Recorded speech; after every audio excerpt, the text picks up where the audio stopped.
さあ、今回もプロ野球選手解説、始めていくよ。112回目の今回は、闘志をむき出しで全身を使った、ザトペック投法で知られる選手の紹介になるよ。その選手とは、阪神に14年在籍していた、村山実選手だよ。それじゃあ早速、解説始めていくよ。村山実、1936年12月10日生まれの61歳、兵庫県尼崎市出身の元プロ野球選手だよ。引退後はコーチ、監督、解説者を務めているよ。村山は小学生の頃から野球を始め、憧れていた投手を志望するが、身長が低いためにやらせてもらえず内野手となるよ。住友学園中学校に進学し、正式に野球部に入部するが、この時は二塁手だったそうだよ。住友工業高校に進学し、野球部に入部。監督が村山の力の強さと負けん気の強さを評価し、投手への転向を命じるよ。しかし2年時の1953年にある練習試合で打ち込まれ、その試合後に監督から、お前の手のひらは大きい。つまり指が長い。だから、ボールを指に挟んで投げている練習をしてみろ、と命じられフォークを習得。同年からはエースとなり、秋季近畿大会県予選では準々決勝へ進むが、兵庫工業に敗退。3年時の1954年の春季近畿大会では、準決勝に進むが、浪速商業に、同年夏も準々決勝で明石高校にそれぞれ敗れ、甲子園出場は果たせなかったよ。大学は母親の、できるだけ、近くにいてほしい、との懇願と、関西大学の学生で応援団長であった慈恵の勧めで、1955年に関西大学商学部商学科へ進学。関西六大学リーグでは春季で優勝。また神宮での第5回全日本大学野球選手権大会に出場し、西日本の大学では初の大会初優勝を達成したよ。村山は全試合に先発して完投し、日本大学との決勝戦でも島津に投げ勝ったよ。1球ごとに全力投球し、苦しそうな表情を浮かべながらも、完投する投球する姿から、新聞では、ザトペック投法との見出しをつけられたよ。大学選手権大会での活躍で、プロ野球界から注目を集め、ほぼ全12球団から卒業後の入団を勧誘されたが、3年時の1957年に右肩に激痛が走って、投球不能になってしまうよ。そんな時、関大 OB で当時大阪タイガースの球団社長から、厚生年金病院を紹介され、治療に通うことになるよ。右肩痛によって、プロのスカウトは村山から手を引くが、タイガースの社長だけは君にタイガースに来てほしいからなんてケチな根性は持っとらんよ。安心していろ。君が心配な一先輩なだけだ、と村山に対し親身になって対応したそうだよ。4年時の1958年に、右肩の痛みは右脇の下にできていた軟骨であると判明し、除去手術によって治癒。村山に対しプロ球団の間で再び争奪戦が起き、巨人は契約金2000万円を提示したが、村山はその4分の1である、500万円を提示したタイガースへの入団を決定するよ。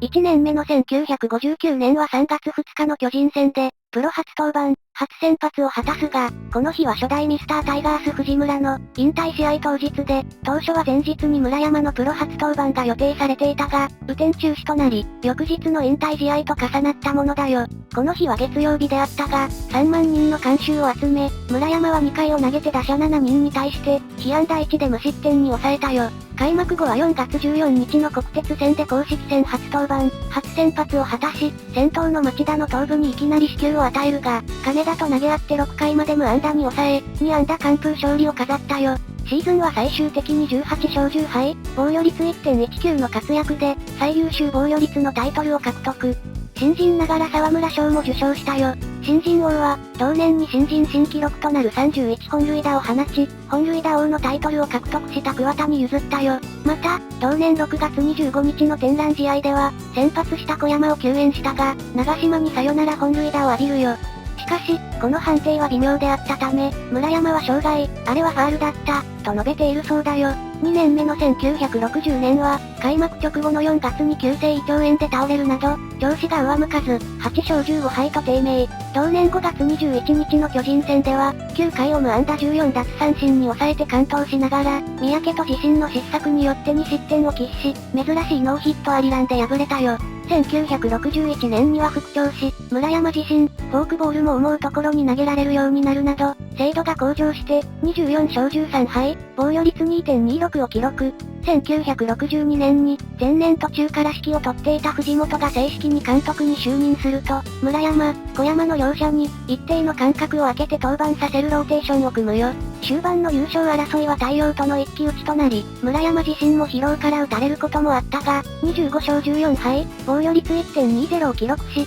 最優秀防御率を獲得したほか、ベストナイン、自身唯一となるシーズン MVP も受賞したよ。このシーズンについて村山は、ストライクゾーンからボールになる、フォークが完成した年、と振り返っているよ。東映との日本シリーズでは、第2戦で8回1アウトまで1人の走者も出さず、あわや完全試合となる投球を見せ、シリーズタイ記録となる、6試合に登板して2勝2敗を挙げるなど活躍するが、第7戦で西園寺に決勝本塁打を浴びて敗退したよ。1963年は、右手指の血行障害や肩痛を患って前半戦を棒に振るなどあり、11勝10敗、防御率 2.79 に終わるよ。また8月11日の巨人戦では、7回に救援登板した際、自信を持って投げた球を、ボールと判定されたことに対して激怒し、どこ見てるんや、わしは一球一球、命かけて投げてるんや、と激しく抗議。これが暴言と判断されて、退場処分を受けたが、当時は最初の打者である池澤と対戦中で、1人の打者との対戦が終わるまで、投手は交代できないという、野球規則の例外記録となったよ。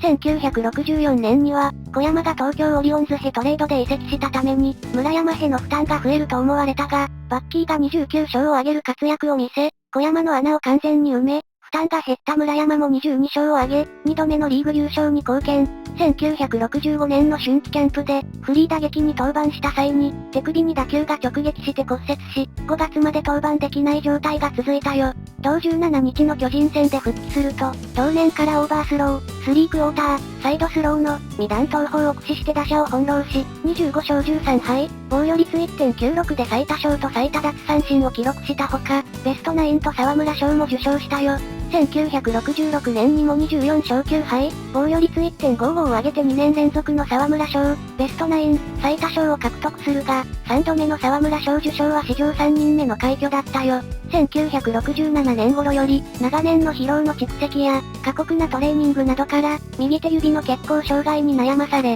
67年は13勝、68年は15勝と、67年以降20勝を挙げることはできず、1969年には一軍投手コーチ兼任となるが、その途中で投手専任に戻り、この年は12勝14敗、防御率 2.01 を記録。1970年には選手兼任監督に就任し、キャンプ初日には全員に5か条の選手心得を告げ、そこにはボーリング、玉突き禁止、時間厳守、金銭貸借の禁止、掃除当番制などを命じたそうだよ。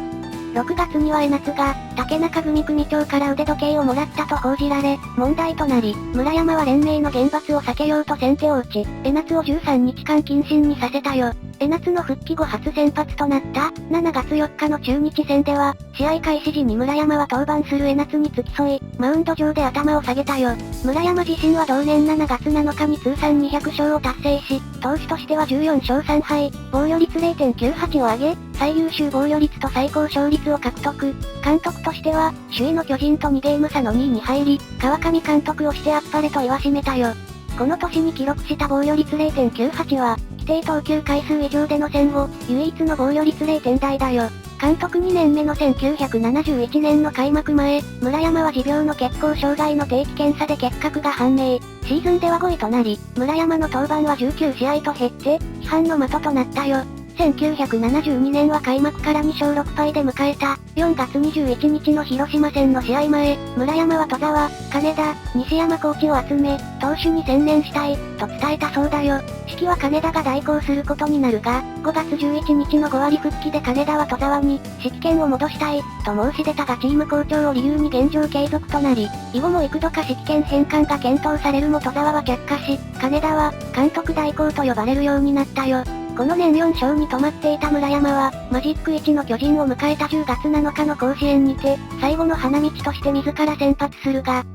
長島にアベック弾を浴び、巨人の V8 が決まったよ。監督辞任の村山は11月2日に現役引退を発表し、背番号11は永久欠番となったよ。1973年3月21日に行われた巨人戦で、引退試合が行われ、7回に登板してから高田、末次、王からフォークボールで三振を奪い、優秀の美を飾ったよ。村山がプロ初登板を果たしたのは、藤村の引退試合であったが、くしくも村山自身の引退試合も、同じオープン戦での巨人戦ということとなったよ。すでにスポーツ用品メーカーの SSK の社員で働いていた村山は、マウンドから長く遠ざかっていたが、引退試合前の数日間には、村山の知人から紹介された当時中学3年生の岡田彰信と、肩慣らしのキャッチボールをしたほか、登板前には、江夏ら投手陣が作った騎馬に乗ってライト側ブルペンから登場し、満場の拍手が送られたよ。村山は捕手の田淵に、今日は全部フォーク。あとはコースだけと告げ、田淵は3人から三振を奪った後、まだまだ現役でいけますよ。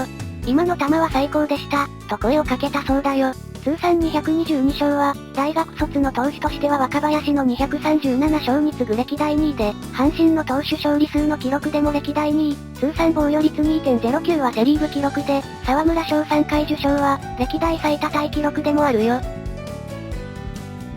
引退後は日本テレビ、読売テレビ、広島テレビ解説者となり、その傍らで引退直後の1973年に SSK へ入社。SSK には1976年まで開発室長として勤務し、在籍当時の部下には、沢田幸雄がおり、後に沢田が漫画家としてデビューするきっかけを作ったそうだよ。1978年7月24日には、金田を会長として日本プロ野球名球会が発足し、村山は入会条件を満たしていたために入会。大学卒業選手で、通算200勝以上を記録した会員は村山が史上初で、あとは黒田がいるのみであるよ。1987年10月14日に、村山の元へ阪神の監督就任を要請。村山は16日に監督就任会見を行ったよ。淵、豊、平も帰ってこいと江夏、田淵、藤田に入閣を呼びかけたが、球団の意向もあり、どのコーチも実現しなかったよ。盟友の田淵とは急遽上京し、深夜11時から東京プリンスホテルで会談。トラバンも入ってくれと、バンキシャ同席で、昔の阪神ではない、阪神を助けてほしい、と口説いたが、田淵は、他球団の要請なら喜んで受けるが、阪神の要請は断る、村山タイガースなら受けるが、と固辞されたよ。監督就任1年目の1988年は、和田、大野、中野からなる、少年隊を開幕から1、2、7番で起用。開幕4連敗の後に、巨人戦で中野がプロ初打点の決勝打を含む3安打を放ち、初勝利となったよ。5月3日から5日に、巨人戦に3連勝して2位に浮上するが、直後の6日にはヘッドのタミヤが、左足太もも肉離れでベンチを外れて治療に専念し、6月15日には村山との関係が悪化したこともあり辞任。ランディ・バースも、水頭症を患った長男への対応をめぐって、球団と対立し、シーズン途中の同27日に解雇。優勝の中日に 29.5 ゲームの大差がつき、前年に引き続き、2年連続勝率3割台での最下位に終わったよ。2年目となった1989年は、開幕戦の広島戦を快勝でスタートするが、4月12日の巨人戦から19日の太陽戦まで、6連敗を喫するなど9試合で2勝7敗と大きく負け越し、最下位に低迷。その後、6月に上位争いに加わるが、最終的には5位でシーズンを終えたよ。ドラフト会議においては、古田の獲得を球団に進言したが、古田がメガネをかけているとして、拒否されていたことをテレビ番組で話しているよ。そして同年シーズン終了後に監督を退任したよ。1991年からは朝日放送、サンテレビジョン解説者に就任し、1993年に野球殿堂入りを果たしたよ。また芦屋市のマンションを購入して、自身の会社の本社にしたが、その自宅マンションは、阪神淡路大震災で被災し、村山自身もしばらくは、自家用車で寝泊まりする生活を強いられたそうだよ。そして1998年8月22日、直腸癌のため神戸市中央区の、神戸大学医学部附属病院で死去、61歳だったよ。神戸市内で行われた葬儀の後、村山の棺を乗せた霊柩車は、参列した大勢のファンの、六甲おろしの大合唱に送られたよ。さあ、今回はこの辺にしておこうか。編集してみての感想は、怪我に悩まされる選手生活だったけど、阪神に恩義を感じ契約金に関係なく入団したりと、前回解説した田淵選手とはまるで正反対と感じたね。投手としては、3つの投球フォームを駆使する器用さ、投球フォームを変えるだけでも大変なことだと思うのに、それを使いこなす。フォークにしても、コントロールが難しい球でもあるけど、使いこなせたことで200勝を達成できたのかもね。それじゃあ今回はここまで。それでは、ご視聴、ありがとうございました。